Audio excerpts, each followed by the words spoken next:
এটা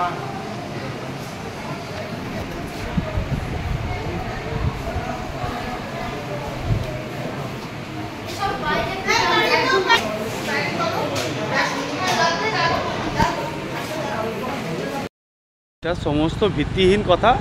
কালকে আমি খবর পেলাম নর্মাল স্টুডেন্টদের মধ্যে কিছু কথা নিয়ে পরে একটা ধাক্কাধাক্কি একটা ঝামেলা হয়েছে। আমি খবর পেয়ে ঘটনাস্থলে আসলাম, এসে পরে দুজনকেই বললাম যাও ভাই বাড়ি, এখানে ঝামেলা করার দরকার নেই। দুজনে বাড়ি চলে গিয়েছে। এটা সমস্ত ভিত্তিহীন ব্যাপার। হ্যাঁ, কিছু জন আছে যারা এটা চক্রান্ত করে এইটাকে তুল দেওয়ার চেষ্টা করছে। এটা সমস্ত ভিত্তিহীন। ছোটো ছোটো মানে ফার্স্ট ইয়ার সেকেন্ড ইয়ার ছেলে যারা মাঠে খেলার নিয়ে পরে একটা এই ধরনের এটাকে রাজনীতি তুল দেওয়ার চেষ্টা করছে। এটা সমস্ত ভিত্তিহীন খবর। ওরা বলছে যে ইমরানই সবসময় আমাদের ওপর অত্যাচার করে, মারধর করে, ওর অনুগামীরা। এই বিষয়টা কী বলবো? না, অনুগামী বলে এটা কিছু নেই। এটা নন পলিটিক্যাল, এটা পলিটিক্যালের কোনো ইস্যু নেই। হ্যাঁ, দুটো ছেলে মাঠে খেলে নেওয়ার পরে একটা ঝামেলা আমি খবর পেয়ে এসে পরে দুজনকেই তাড়িয়ে বলে যাও ভাই, দুজনেই ঘর যাও। এটা সমস্ত একটা চক্রান্ত করে আমাদের নামটাকে দুর্নাম করার চেষ্টা, আর কিছু না। ভিত্তিহীন অভিযোগ। ছাত্র পরিষদের দুটো গোষ্ঠীর মধ্যে বলছে না, ছাত্র পরিষদ না, মাঠে খেলা ছেলের না, এটা ভুল খবর।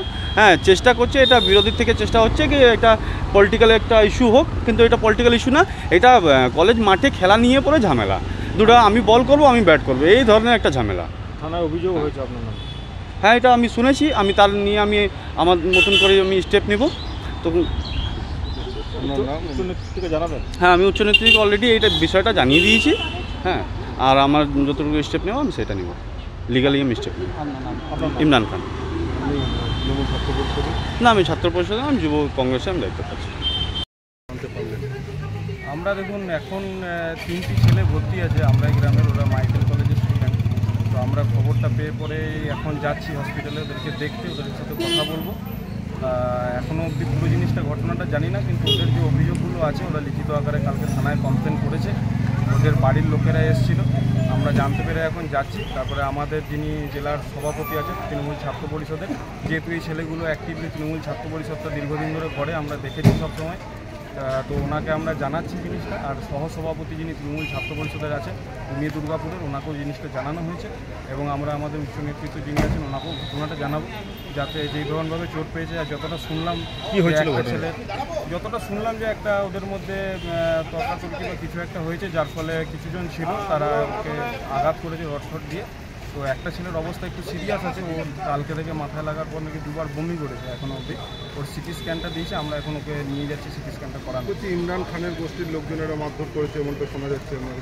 না দেখুন, গোষ্ঠীর ব্যাপারটা নয়, এখন সম্পূর্ণ জিনিসটা হচ্ছে একটা হয়তো ঝুড়ি ঝামেলা কিছু একটা হয়েছে, তর্কাতর্কি। সবাই তো ধরুন নতুন, ওরা 3rd ইয়ারের স্টুডেন্ট। তো এখন পুরো জিনিসটা ওদের সাথে কথা বলে এবং উচ্চ নেতৃত্বের সাথে কথা বলার পর আমরা জিনিসটা সামনে কিছু বলতে পারি। পুরনো গোষ্ঠীর সাথে নতুন গোষ্ঠীর মারপিট এরকম জানা যাচ্ছে? পুরনো গোষ্ঠী নতুন গোষ্ঠীর কিছু নয়। আমরা সবসময়ের জন্য তৃণমূল ছাত্র পরিষদ বারংবার বলেছে যে প্রত্যেকটি কলেজ, মানে দুর্গাপুরে যে কটি কলেজ আছে বা পশ্চিম বর্ধমানে কলেজ আছে, সেই প্রত্যেকটি কলেজে যাতে যারা রানিং ছাত্রছাত্রী তারাই যাতে নেতৃত্ব দেয়, তারাই যাতে কলেজটাকে যাতে চালায়। তো সেই জায়গায় নতুন বা পুরনোর কিছু নেই। যারা পুরনো ছাত্র পরিষদের নেতৃত্ব আছে তারা সবাই গার্জেন হিসেবে কাজ করবে, এবং নতুন যারা আছে তারা কাঁধে দায়িত্ব নিয়ে পরে এগিয়ে নিয়ে যাবে দলটা। কিন্তু ইমরান খান কি এখন কোনো দায়িত্বে আছে বর্তমানে? উনি যুবতে আছেন নিশ্চয়ই, আর কলেজটাকে দীর্ঘদিন ধরে রাজনীতি করেছেন উনি, আর ওখানে যে ছাত্র পরিষদটাকে দীর্ঘদিন ধরে চালিয়েছেন। কতজন ভর্তি আছে? এখন অবধি 3 জন ভর্তি আছে, তার মধ্যে একজন সিরিয়াসলি ইনজিওর্ড আছে, আর 2 জনের প্রাথমিক চিকিৎসা হয়েছে, বাট তারা অ্যাডমিট আছে। আর আরেকটি ছেলে যে তাকে অ্যাডমিট করা হয়নি, কিন্তু এখন মেডিকেলটা হয়েছে, ওকে এখন নর্মাল ট্রিটমেন্টের মধ্যে রাখতে হবে। থানায় অভিযোগ করা হয়েছে? হ্যাঁ, থানায় ওরা কালকে ওদের সমস্ত বাড়ির লোকেরা এসেছিলো, গ্রামের কিছু লোকজন এসেছিলো, ওদের সাথে যে সমস্ত স্টুডেন্টরা পড়ে তারাও এসেছিলো। কালকে যেহেতু আমাদের দলীয় একটা কর্মী সম্মেলন ছিল, মানে ভোটের পরবর্তী সময় আর কি, সেই জন্য আমরা উপস্থিত ছিলাম না, কিন্তু তারা গিয়ে পরে কমপ্লেন লিখিত জানিয়েছে। আপনার নাম? আমার নাম শুভজ্যোতি মল্লিক। আমি 3rd ইয়ারের কলেজের রানিং স্টুডেন্ট, মাইকেল কলেজের। তো আমরা এমনি কলেজ যাই। তো কালকে আমরা কলেজ গিয়েছিলাম, আমি গিয়েছিলাম, রাহুল গিয়েছিল, আর একটা মেহরাব হোসেন বলে ছেলে গেছিলো। তো আমাদেরকে 3টে নাগাদ একটা রুমে বন্দি করে ওরা মারধর করে। এরপর মারধর করার পর আমরা কোনো রকম বাইরে আসি। তো বাইরে এসে মারধর করে ইমরানের নেতৃত্বে, ওইদিকে ইমরান, সাহিল, ইমরান কোনো কিছু লিখিতভাবে কোনো রকমভাবে জিএস নয়, ও নামমাত্র ওরা টিএমসিপি করে, আমরাও টিএমসিপি করি।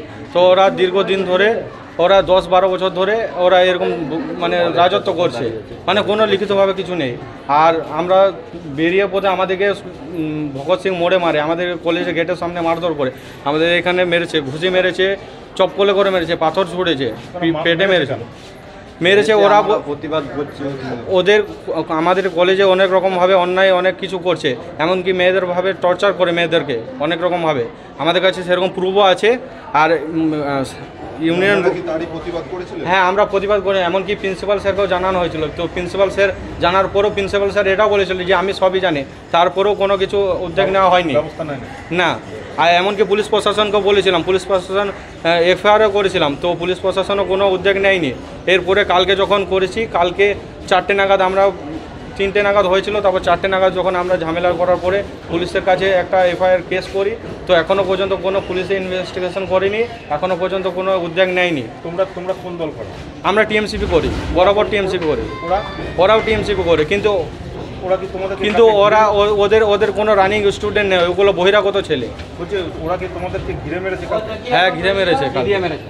আমাদেরকে, আমার ধারালো অস্ত্র ছিল, গলাতে চালাতে গেলে গলাতে পাইনি, এই গালে পেয়েছে। কতজন ছিল? মোটামুটি 35 জন, 30 থেকে 35 জন ছেলে ছিল। পুলিশে অভিযোগ জানানো? হ্যাঁ, পুলিশে, এমনকি ওদের নাম আছে আকাশ শর্মা, রনি চক্রবর্তী, ইমরান খান নিজে উপস্থিত থেকে এগুলো করিয়েছে। ও কি আগে জিএস ছিল? না, কোনো রকমভাবে কিছু ছিল না। হ্যাঁ, মানে দখলদারি করে আছে 10-12 বছর ধরে। আমরা চাইছি, এর প্রতিবাদ চাইছি। আমাদের এমন প্রুফ আছে, আমরা যদি এই ফুটেজটা লিক করি তো আমাদের দুর্গাপুরের এমন নিজের বাবার যদি নিজের মেয়েকে ভর্তি করে সাহস পাবে না মাইকেল কলেজে, এত নোংরা কাজ করে। তো আমরা দীর্ঘদিন ধরে প্রতিবাদ করছি। তো আমাদের এর আগেও মারধর করা হয়েছে। তো কালকে যা মারধর করেছে, আমরা অনেক অভিযোগ করেছি, এরপরেও কোনো সিদ্ধান্ত নেওয়া হয়নি। কি নাম আপনার? আমার নাম শেখ মহিউদ্দিন।